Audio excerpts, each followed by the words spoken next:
जीवन में तो सब कुछ है, आंख हमारे पास होनी चाहिए, वो आंख ध्यान से उपलब्ध होती। ध्यान ही उस आंख का दूसरा नाम है। शांत क्षणों में, मौन क्षणों में, साइलेंस में वो आंख उपलब्ध होती। थोड़ी सी बातें उस आंख यानी ध्यान के संबंध में, और फिर उसके बाद हम ध्यान को बैठेंगे। ध्यान के संबंध में दो तीन छोटी सी बातें समझ लेनी बहुत जरूरी है। एक तो क्योंकि ध्यान ही आंख है और उस ध्यान से ही परमात्मा का शास्त्र पढ़ा जा सकता है, और उस ध्यान से ही जीवन के जो छिपे हुए रहस्य हैं वे अनुभव में आ सकते हैं। तो ध्यान को ठीक से समझ लेना जरूरी है कि ध्यान क्या है। ध्यान को समझने में सबसे बड़ी जो बाधा है वो ध्यान के संबंध में हमारी बहुत सी धारणाएं, वे धारणाएं रोक देती हैं, समझ नहीं पाते कि ध्यान क्या है। ध्यान के संबंध में एक तो निरंतर हजारों वर्षों से ये ख्याल पैदा हुआ है कि ध्यान कोई इफर्ट है, कोई प्रयत्न है, कोई चेष्टा है, कोई बहुत चेष्टा करनी है ध्यान के लिए। ध्यान चेष्टा नहीं है, बल्कि ध्यान चित्त की बड़ी निश्चेष्ट, बड़ी इफर्टलेस, बड़ी प्रयत्न रहित अवस्था और दशा है। जितना आप ज्यादा चेष्टा करेंगे उतना ही ध्यान मुश्किल हो जाएगा, क्योंकि चेष्टा में आपका चित्त तन जाएगा, खिंच जाएगा, तनाव से बेचैन हो जाएगा, और जो चित्त बेचैन है वो ध्यान में नहीं जा सकता। तो ध्यान के संबंध में पहली बात तो ये समझ लेनी जरूरी है कि ध्यान है इफर्टलेसनेस, समस्त प्रयास रहितता। कोई प्रयास नहीं है ध्यान कि आप बैठे हैं आंख बंद करके, प्राणायाम करके, दबा रहे हैं खुद के चित्त को, खींच रहे हैं, ला रहे हैं यहां से वहां, इस पर लगा रहे हैं, उस पर लगा रहे हैं। ये सब ध्यान नहीं है, ये होगा व्यायाम। इससे ध्यान का कोई संबंध नहीं। कोई कसरत करनी हो तो बात अलग है, ये कसरत है इस तरह का जो ध्यान है। मेरी दृष्टि में ध्यान तो एक विश्राम है, टोटल रिलैक्सेशन है। चित्त इतना निष्क्रिय, इतना अक्रिय, इतना निश्चेष्ट कि जैसे कुछ भी नहीं कर रहा है, जैसे कोई झील चुपचाप सोई है और उस चुपचाप सोई झील में चांद का प्रतिबिंब बन रहा है, रिफ्लेक्शन बन रहा है। ऐसा ही चित्त जब एक झील की तरह शांत चुपचाप सोया है, चुपचाप मौन पड़ा है, तब चित्त एक दर्पण बन जाता है और उसमें जीवन का जो शास्त्र है, परमात्मा का जो शास्त्र है, वो प्रतिफलित होने लगता है, उसके प्रतिबिंब बनने लगते हैं। तो ध्यान के लिए पहली तो बात है कि हम प्रयास ना करें। हमारा जीवन तो सब प्रयास है, हम जो भी करते हैं प्रयास से ही करते हैं। अब प्रयास का हमें कोई पता ही नहीं, कोई ख्याल ही नहीं, वो हमारे जीवन का अनुभव ही नहीं। लेकिन कुछ चीजें हैं जो प्रयास से नहीं आती। जैसे आपके परिचय में एक चीज है नींद। नींद प्रयास से नहीं आती। अगर आप कोशिश करें नींद लाने की तो आपकी कोशिश ही नींद नहीं आने देगी। करें, कोशिश करके देखें, किसी दिन नींद लाने की कोशिश करके देखें। करवट बदलें, जंत्र मंत्र पढ़ें, कुछ और करें, कुछ देवी देवताओं का स्मरण करें और नींद लाने की कोशिश करें। उठें, बैठें, दौड़ें, नींद लाने की कोशिश करें। आप जितनी कोशिश करेंगे नींद उतनी दूर हो जाएगी। जिन लोगों को नींद ना आने की बीमारी होती है उनको असल में पता ही नहीं है, उनको नींद ना आने की बीमारी नहीं है, उनको नींद लाने की बीमारी। वो नींद लाने की जो कोशिश में पड़ गए हैं तो एक चक्कर खड़ा कर लिया है, अब नींद उन्हें नहीं आ सकती। नींद ना आने की बीमारी किसी को भी नहीं है। नींद लाने की बीमारी जरूर कुछ लोगों को पैदा हो जाती है और फिर नींद आनी बंद हो जाती। नींद लाने की कोशिश से नींद नहीं आ सकती, क्योंकि कोशिश नींद विरोधी है। अमेरिका में कोई 30% लोग बिना नींद की दवाओं के नहीं सो रहे हैं, और वहां के मनोचिकित्सकों का ख्याल है कि 100 वर्ष बाद अमेरिका में एक भी आदमी स्वाभाविक रूप से सोने में समर्थ नहीं रह जाएगा। एक ही शर्त ख्याल में रख के, अगर अमेरिका या आदमी बचा 100 साल बाद, तो ऐसा नहीं हो सकता कि कोई आदमी बिना नींद के सो जाए।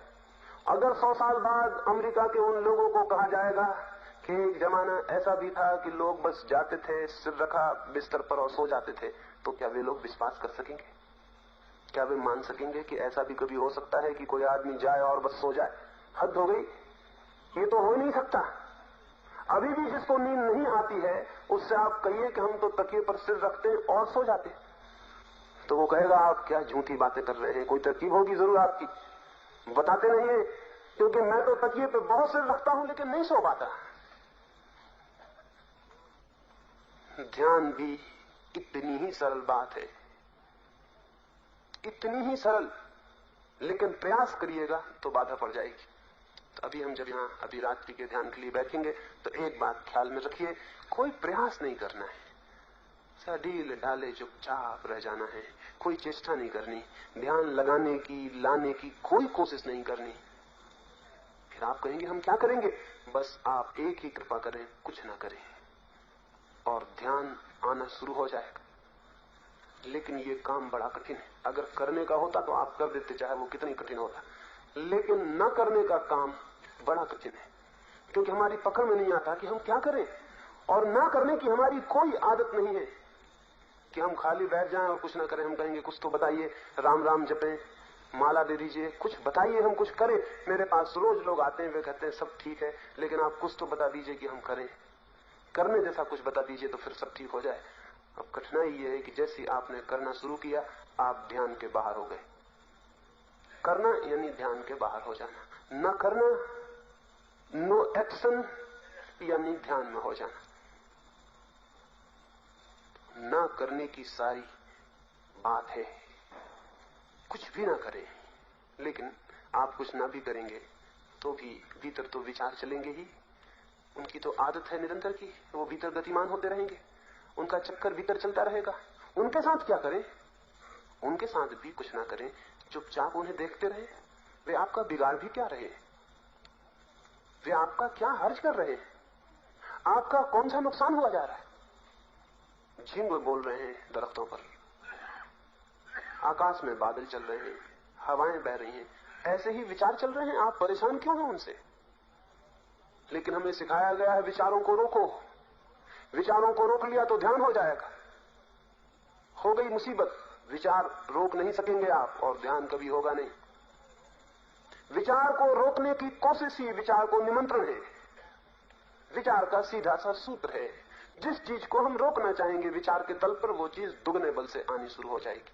रोक के देख लें कोई एक आध विचार, कोशिश कर लें कि इसको हम ना आने देंगे। सुनी होगी कथा आपने, तिब्बत के एक फकीर के पास एक युवक गया था, उससे चाहता था कोई मंत्र दे दे, कोई सिद्धि हो जाए। उस फकीर ने बहुत समझाया, कोई मंत्र मेरे पास नहीं, कोई सिद्धि मेरे पास नहीं, मैं बिल्कुल सीधा साधा आदमी हूं, मैं कोई बाजीगर नहीं हूं, कोई मदारी नहीं हूं, किन्हीं मदारियों के पास जाओ। वैसे कई मदारी साधु सन्यासी के वेश में उपलब्ध होते हैं, उन्हें खोज लो कहीं, वो शायद कोई तुम्हें दे दे। लेकिन वो युवक माना नहीं, जितना उस साधु ने समझाया कि जाओ, उतना ही उसे लगा कि है कुछ इसके पास, रुको। पर उसे पता नहीं चला कि यही सीक्रेट था, इसी में वो उलझ गया। साधु धक्के देने लगा कि जाओ, दरवाजे बंद कर लेता। हमारे मुल्क में ऐसे साधु सारी दुनिया में होते हैं, पत्थर मारेंगे, गाली देंगे, जितना पत्थर मारेंगे, जितना गाली देंगे, उतने ही रसलीन भक्त उनके आसपास इकट्ठे होंगे, क्योंकि ये आकर्षण बन गया कि जरूर कुछ होना चाहिए। यहाँ जहां कुछ होता है वहां से भगाए जाते हैं, तो जरूर यहां कुछ होना चाहिए। कई होशियार लोगों को ये तरकीब पता चल गई, वो पत्थर फेंकने लगे, गाली देने लगे, गोबर फेंकने लगे, लोगों को चिल्लाने लगे यहां मत आओ, और लोग वहां इकट्ठे होने लगे। इकट्ठा करने का ये एक ढंग हुआ। उस साधु ने बेचारों को पता नहीं था, वो तो सहज ही उसे भगाता था, लेकिन वो युवक पीछे पड़ गया। वो आके दरवाजे पर बैठा रहता, पैर पकड़ लेता। आखिर उसने देखा कि कोई रास्ता नहीं, इसे मंत्र देना ही पड़ेगा। और उसने मंत्र दिया भी, लेकिन उसको मंत्र मिल नहीं सका। एक कंडीशन, एक शर्त लगा दी और सब गड़बड़ हो गया। सभी होशियार लोग कुछ न कुछ शर्त जरूर पीछे लगा देते हैं, ताकि जब मंत्र सिद्ध ना हो तो कहने को रह जाए कि शर्त पूरी नहीं हुई, नहीं तो मंत्र तो बराबर सिद्ध होता। शर्त तुमने पूरी नहीं की, कसूर तुम्हारा है। और शर्त कुछ ऐसी होती है कि वो पूरी हो ही नहीं सकती। उसने एक शर्त लगा दी, उसने कहा ये मंत्र ले जाओ, 5 ही बार पढ़ना, सिद्ध हो जाएगा आज रात। लेकिन जैसे ही वो उतरने लगा सीढ़ियों से मंत्र लेकर, उसने कहा ठहरो, मैं शर्त तो भूल ही गया बताना, उसके बिना तो कुछ होगा नहीं। कौन सी शर्त? का बंदर का स्मरण ना आए, बस 5 बार पढ़ लेना बिना बंदर को स्मरण किए, सब ठीक हो जाएगा। उस युवक ने कहा, क्या सर बताइए, आपने भी फिजूल जिंदगी होगी, मुझे बंदर का स्मरण नहीं आया। मैं कोई डार्विन का भक्त थोड़ी हूं कि मुझे बंदर का स्मरण आता। मैं डार्विन को मानता ही नहीं, मैं ये विकासवाद, ये एवोल्यूशन कुछ नहीं मानता। बंदर से मेरा क्या नाता? बंदर कोई मेरे माँ बाप थोड़ी है। लेकिन उसे पता चला कि डार्विन को मानो या ना मानो, बंदर को रोक लगा दी गई थी। बंदर आना शुरू हो गया। चला भी था, सीढ़ियां भी नहीं उतर पाया था कि उसने देखा भीतर बंदर मौजूद हो गया। वो बहुत घबराया।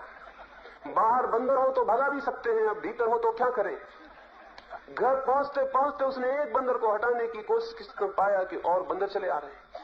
घर पहुंचते पहुंचते उसके मन में बंदर ही बंदर बैठ गए। सब तरफ से वो उसे चिढ़ा रहे हैं, सब तरफ से पूछ ला रहे हैं। अब बहुत मुश्किल हो गई। वो तो बहुत घबराया कि अजीब बात है, आज तक जीवन में ये बंदरों से कभी कोई संबंध नहीं रहा, कोई मैत्री नहीं रही, कोई वास्ता नहीं रहा इन बंदरों से।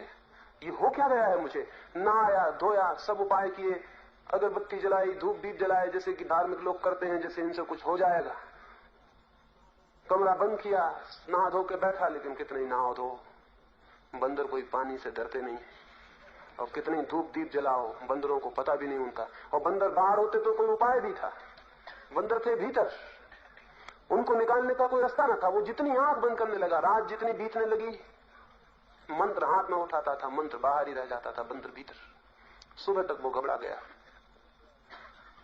समझ गया कि ये मंत्र इस जीवन में अब सिद्ध नहीं हो सकता। गया, साधु को मंत्र वापस दिया और कहा, अगले जन्म में फिर मिलेंगे, लेकिन ख्याल रखना ये कंडीशन फिर से मत लगा देना, ये शर्त मत लगा देना, दोबारा मुश्किल हो जाएगा। ये बंदर तो हद हो गई। निकालना चाहा तो बंदर मौजूद हो गए। आप भी कुछ निकालना चाहें, जिसे निकालना चाहें वो मौजूद हो जाएगा। ये सीक्रेट ट्रिक है, ये तरकीब है भीतर कि आपको समझाया जाता है विचारों को निकालो, फिर आप आंख बंद करके बैठे, वो निकलते नहीं, वो और चले आ रहे हैं। अब आप परेशान हुए जा रहे हैं। और जिनने कहा है आपसे विचारों को निकालो, उन्हीं के पास पहुंच रहे हैं सलाह के लिए कि कैसे विचारों को निकालें। वे कहते हैं और ताकत लगाओ। जितनी आप ताकत लगाओगे उतना ही निकालना असंभव होता चला जाएगा।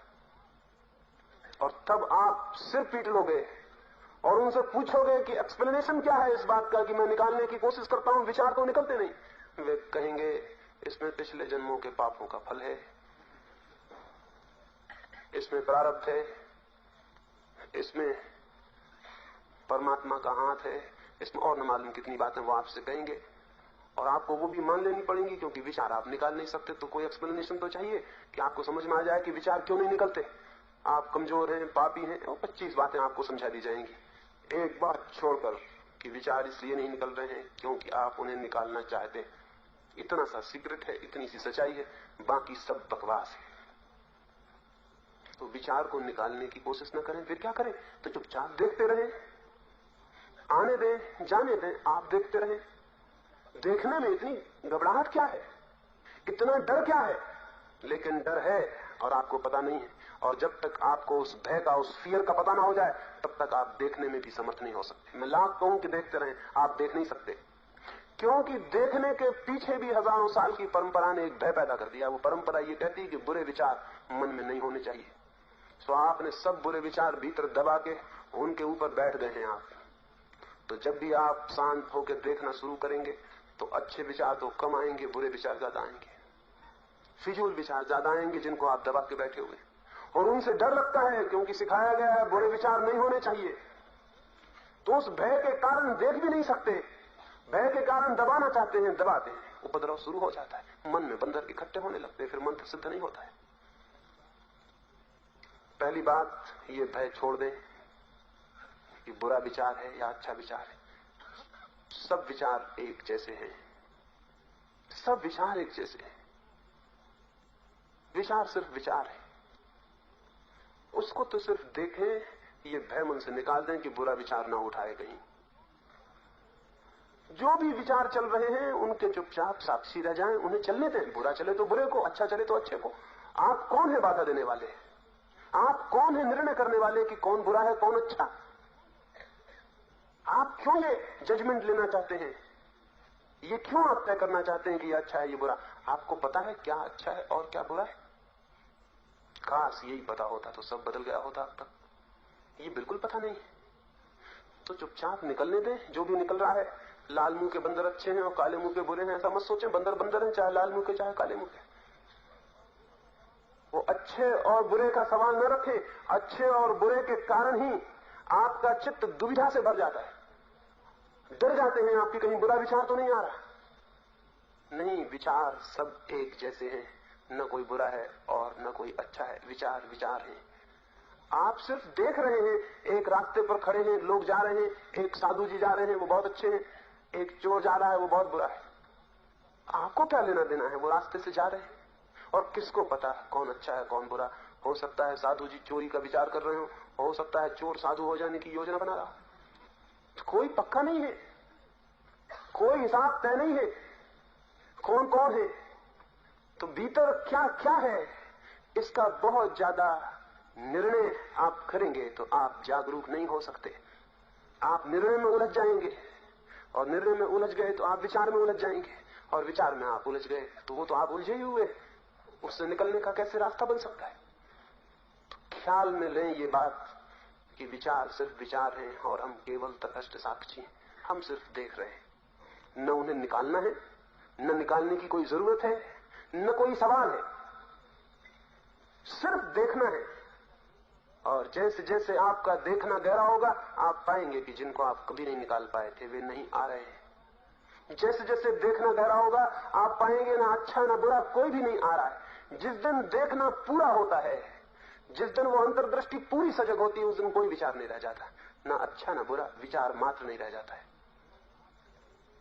तो लोग आपसे कहेंगे कि विचार अलग कर दें तो ध्यान उपलब्ध हो जाएगा। मैं आपसे उल्टी बात कहना चाहता हूं, ध्यान को उपलब्ध हो जाए, विचार विलीन हो जाएंगे। और ध्यान का अर्थ है दर्शन, देखना।